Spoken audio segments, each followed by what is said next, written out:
मशरिक़ वस्ता में नए अमरीकी अहदाफ़ की फ़हरिस्त तैयार कर चुके हैं। अमेरिका को पैगाम दे दें, अगर उसने किसी भी किस्म का हमला किया तो उसे वो जवाब मिलेगा जो वो सदियों याद रखेगा। ईरान ने मशरिक़ वस्ता की अहम शख्सियात तक पैगाम पहुँचा दिया। ईरान आगे क्या करने वाला है, इस बारे में अज़हर अली ख़ान से बात करते हैं। अज़हर भाई, कुछ खबरें सामने आई हैं कि ईरान ने कुछ नए अहदाफ़ तय किए हैं और ईरान ने ये भी कहा है मशरिक़ वस्ता की कुछ अहम शख्सियात को कि ईरान के ये पैगाम जो हैं वो अमेरिका तक पहुंचा दें कि अगर अमेरिका ने अब किसी किस्म की कोई हरकत की तो बड़ा मुंह तोड़ जवाब मिलेगा। क्या करने जा रहा है ईरान? असल में हो ये रहा है कि जो तूफ़ान का पेशखेमा लग रहा है ईरान को, इसकी डोनाल्ड ट्रंप की खामोशी, और उनको अंदाज़ा हो रहा है कि ये जो खामोशी से बैठे हैं, मुज़ाकरात को टाइम दे रहे हैं और किसी तरह से ये अपने आप को तैयार कर रहे हैं असल में इस दौरान, और ये पलट कर वार करेंगे, यू टर्न ले लेंगे मुज़ाकरात में जैसे पहले लेते रहें। तो ईरान को अंदाज़ा है कि यही वो वक्त है जब पैगाम पहुँचा दिया जाए, जब अहदाफ तय कर लिए जाएँ, जब ट्रिगर पर अपनी उंगली को एक दफ़ा दोबारा देख लिया जाए कि वो सही से रखी हुई है कि नहीं। और इसीलिए हाईएस्ट लेवल पर ईरान की तरफ से रब्ता किया गया है, हाईएस्ट लेवल पे मशरिक़ वस्ता में उन ममालिक से जो या तो हमदर्द हैं अमेरिका के, या उनके मफादात किसी न किसी तरह जुड़े हुए हैं, या वो उसके खुलकर इत्तेहादी हैं। और उनसे जब बात की गई है आला तरीन सतह पर, तो उनको ये पैगाम दिया गया है कि डोनाल्ड ट्रंप को ये बात बता दीजिए कि अगर उन्होंने अब ईरान पर हमला किया, पलट कर वार किया, पहले से ज़्यादा शिद्दत के साथ किया, और उसके बाद किसी ऐसे हदफ को निशाना बनाया जिससे बरह रास्त आवाम को ख़ास तौर पे नुकसान होता है, तो हम अब छोड़ने वाले नहीं हैं। हम अब कोई वार्निंग देने वाले नहीं हैं, हमें किसी किस्म की धमकी देने की ज़रूरत नहीं है। हमने पहले भी अपनी उंगली ट्रिगर पर रखी हुई थी, हमने छोड़ दिया आपको। अब हम दोबारा इस चीज़ को अपने पास रखे हुए, महफूज करके सारी लिस्ट को, और अगर किसी तरह का भी हमला अमेरिका ने किया तो उन अहदाफ को मशरिक़ वस्ता में उड़ा दिया जाएगा।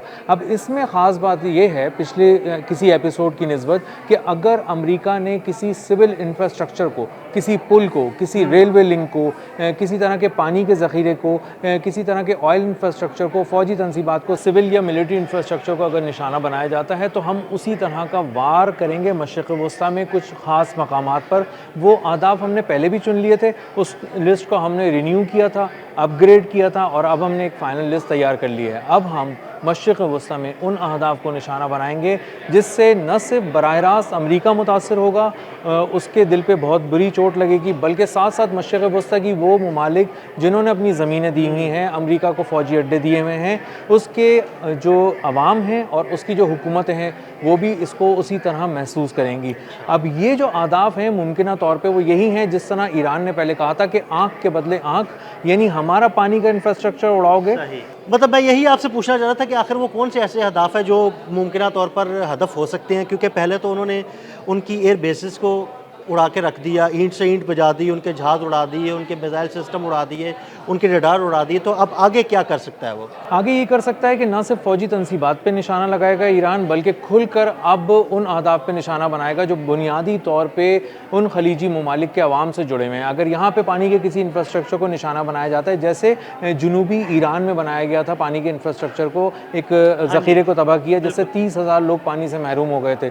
लेकिन ईरान का इतना प्रॉब्लम नहीं है, ईरान पानी कहीं से अरेंज करके वहाँ पहुँचा देगा, कुछ टाइम लगेगा और उस बहरान पे वो काबू पा लेगा। हाँ बिल्कुल, ईरान का मसला इतना बड़ा नहीं है, क्योंकि अगर उसके कुछ साहिली इलाके हैं तो बहुत सारे उसके ऐसे इलाके हैं जो साहिली नहीं हैं और वहाँ से पानी निकाला भी जा सकता है। लेकिन मशरिक़ वस्ता के तो बहुत सारे ऐसे ममालिक हैं जो सिर्फ समंदर के पानी पर ही इंहिसार करते हैं, उसको साफ़ करते हैं और वही पीते हैं। 90% तक उनकी डिपेंडेंसी है बहुत सारे ममालिक की, और अगर आप 90% पानी किसी एक पूरे ख़ित्ते से छीन लेंगे तो उसके लिए, पूरे ख़ित्ते के लिए आप पानी कहाँ से लेकर आएंगे? अच्छा, इसमें ना सिर्फ अरबों डॉलर की इन्वेस्टमेंट दरकार होती है, बल्कि बहुत सारा ऐसा भी इंफ्रास्ट्रक्चर खड़ा करने के लिए वक्त चाहिए होता है। असल में वक्त को तो आप नहीं हरा सकते, पैसा आप जितना भी चाहें झोंक दें, लेकिन वक्त से तो आप नहीं जीत सकते ना। अब टाइम तो पूरा लगना है। आप अगर बिलियंस ऑफ डॉलर्स के इंफ्रास्ट्रक्चर को उखाड़ के रख देंगे पूरे खलीजी ममालिक के अंदर, तो अगर मुमकिन तौर पर ऐसा हो गया तो उसको दोबारा खड़ा करने के लिए, बनाने के लिए, असर नौ तामीर के लिए अरबों डॉलर रिक्वायर्ड हैं। इसी के साथ साथ वक्त 2-3 साल, 4 साल, 5 साल तक रिक्वायर्ड हैं।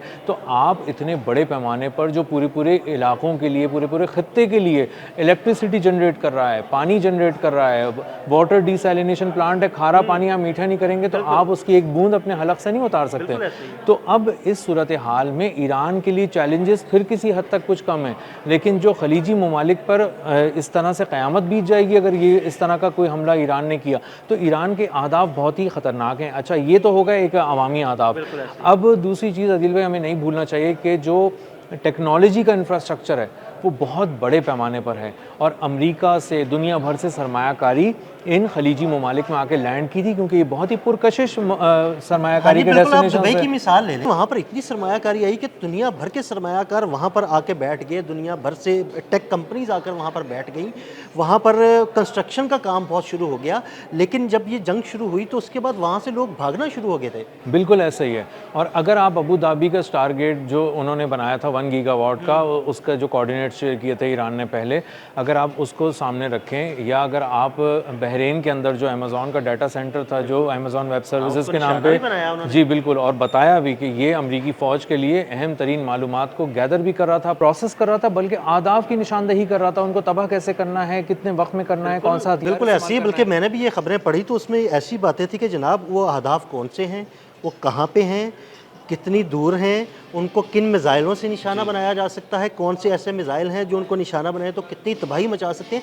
मतलब इस हद तक जो है ना इन्फॉर्मेशन अमेरिकी फ़ौज के साथ शेयर की गई। जी, और ये भी शेयर की जाती रही है कि जिन आदाब को आपने तबाह कर दिया है, हमने नए अंदाज से एनालाइज करके देखा है, आपने थोड़ी बहुत कमी वहाँ उसमें पर वो कसर एक रह कमरा गई बच गया है या 2 कमरे बच गए हैं, और वहाँ पर कौन सी ऐसी चीज़ है जो महफूज रही है तो उसको दोबारा निशाना बनाना उसको है। दोबारा निशाना बनाएं, और पहले वाला हथियार इस्तेमाल नहीं कीजिएगा, वो बड़ा हथियार था। अब आप किसी छोटे बम, किसी छोटे प्रिसीजन मिसाइल के साथ उस पर हमला कीजिएगा, इससे आपकी कॉस्ट भी कट होगी। तो यानी हमला करना है, नुकसान पहुंचाना है, जाने लेनी है, तबाही फैलानी है, और कॉस्ट कटिंग भी सामने रखनी है। तो इस कदर जहानत के साथ जो हमले मसूई जहानत के साथ ही किए जा सकते हैं। तो ये सारी चीज़ें प्रोसेस की जा रही थी। तो टेक्नोलॉजी, वाटर, एनर्जी, ये सारे वो इंफ्रास्ट्रक्चर हैं जो बुनियादी इंफ्रास्ट्रक्चर हैं और हर मुल्क की ज़रूरत होते हैं, और ईरान की इन तमाम चीज़ों पे हमला किया गया है। फार्मास्यूटिकल कंपनीज तक पे मिसाइल दागे गए हैं, आवाज़ के चिल्ड्रन हॉस्पिटल जिसमें कैंसर पेशेंट्स थे, छोटे छोटे बच्चे थे, उनको निशाना बनाया गया है, वहाँ पे हमला किया गया, उनको ले जाना पड़ा अपनी जान बचाने के लिए। तो ईरान ने तो किसी तरह ये हमले सह लिए हैं, लेकिन उसका अशर अशीर भी मशरिक़ वस्ता सह नहीं सकेगा, और इसीलिए खलीजी ममालिक भागदौड़ कर रहे हैं, प्रेशर दे रहे हैं डोनाल्ड ट्रंप पे, और डोनाल्ड ट्रंप पे एक प्रेशर उनकी फौज का भी है। वो बार बार दिखाते हैं कि 4 मिसाइल रह गए। जी बिल्कुल ऐसे ही है, बिल्कुल उस पर मैंने अलग से आपसे बात करनी है। वहाँ पे तो बड़ी गर्मा गर्मी चल रही है, कोई जिम्मेदारी लेने को तैयार ही नहीं है कि जनाब मिसाइल कैसे कम हो गए, असला कैसे कम हो गया। ट्रंप अपने वज़ीर दिफा पर जो है ना भ्रम हो चुके हैं। जी, और ये बहुत ही दिलचस्प सूरत हाल है, इसको हम अगले व्लॉग में डिस्कस करते हैं कि किस तरह लोग वहाँ पे जान छुड़ा रहे हैं, भाग रहे हैं। सब आए थे क्रेडिट लेने के लिए, अब नाकामी के बाद जो है ना वो कहते हैं कि मैं नहीं हूँ, मैं नहीं हूँ, मैं नहीं हूँ, उसको दे दो, उसको दे दो। तो ये सारी चीज़ें चल रही हैं, और ईरान ने बहुत ही सलीके से कुछ आदाब चुन लिए हैं, और बहुत ही सीरियस है ईरान, बहुत ही तैयार है नई तरह के हमलों के लिए, नई टेक्नोलॉजी के साथ, नए हथियारों के साथ, और अगर उनकी रेंज भी, उनकी प्रिसीजन भी, सारी चीज़ें तय कर ली गई हैं। अगर इस तरह का कोई मिस एडवेंचर अब डोनाल्ड ट्रंप ने किया ईरान के अंदर कि सिविल इंफ्रास्ट्रक्चर या फौजी तनसीबात को बड़े पैमाने पर निशाना बनाने की कोशिश की, तो गल्फ में कुछ बड़ा होने जा रहा है। ये ईरान को ही पता है क्या होने जा रहा है। अमरीकी बेसिस पे क़यामत के बाद अब कुछ चीज़ें आगे आएंगी जो शहरों तक भी फैल सकती हैं। बहुत शुक्रिया अज़हर भाई ने बड़ी तफसील के साथ इस सारे मामले पर रोशनी डाली। मज़ीद अपडेट्स के लिए हमें फॉलो करते रहें। अदील अहमद और अज़हर अली ख़ान को इजाज़त दीजिएगा। अल्लाह हाफ़िज़।